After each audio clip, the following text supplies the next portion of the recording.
If you enjoyed today's video, don't forget to subscribe to my channel for more delicious recipes.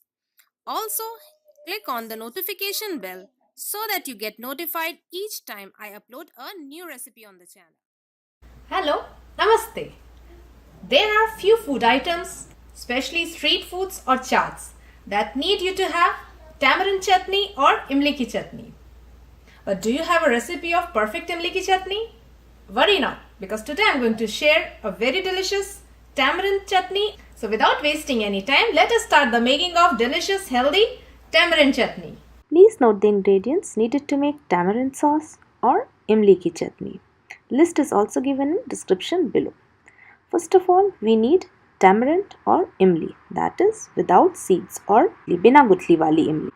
Put it in a pan and put hot water or garm pani over it. Add salt or namak and let it soak for about 30 minutes. After half an hour, mash the tamarind. We get a thick pulp which we need to strain. So we have clear pulp or clear liquid in the bowl below. Heat oil or tel on medium heat. Add in cumin seeds or zira. Let it splutter. Add in asafetida or hing.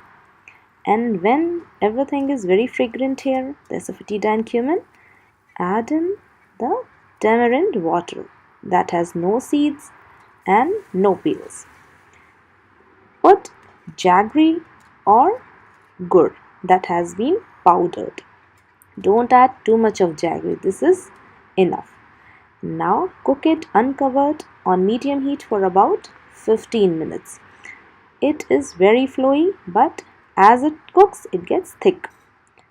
Now after 15 minutes, add in rock salt or black salt or kala namak, roasted cumin powder or bhuna zira powder, salt or namak, red chili or lal mirch powder. These are carom seeds or ajwain. Powder them finely and add in. This is fennel seeds or sauf. Coarsely ground them and add in. Now add in aromatic garam masala. Please check the recipe in description.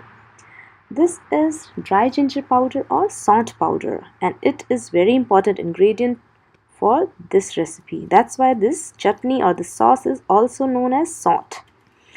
Also add in sugar or chini to your taste.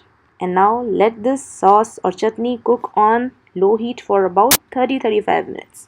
After it is thick.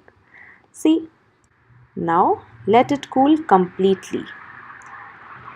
And after it cools well in refrigerator, keep it in airtight container and it stays well for many days if you use clean spoon and clean hands. Put it over your dahi vadas. Recipe is coming next week. Also taste good with samosa, pani puri or dahi puri, papri chaat or any other street food. Thanks for watching.